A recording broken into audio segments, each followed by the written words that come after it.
আসসালামু আলাইকুম। How to create PDF file. M Scanner apps এ প্রবেশ করব। Select camera. Then we select import image. আমরা আমাদের প্রয়োজনীয় ইমেজ গ্যালারি থেকে সিলেক্ট করব। randomly 1 2 3 4 এভাবে সিলেক্ট হবে।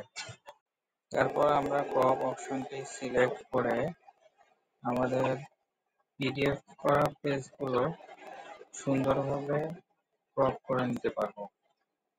লেফট, রাইট, অটো ক্রপ অপশনগুলো ইউজ করে আমরা সুন্দরভাবে ক্রপ করে নেব সবগুলো পেজ এবং লাস্টে সবগুলো পেজ ঠিক আছে কিনা আমরা রিচেক করে নেব।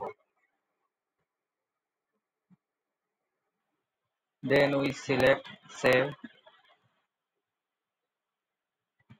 and we rename. Then save to gallery. গ্যালারিতে সেভ হবে।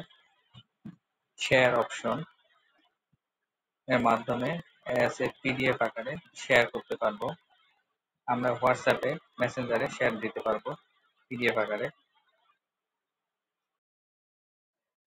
আমরা হোয়াটসঅ্যাপে ফাইলটি সেন্ড করলাম, বাংলাদেশ পিডিএফ নামক ফাইলটি, এবং চেক করে নেব ফাইলটি।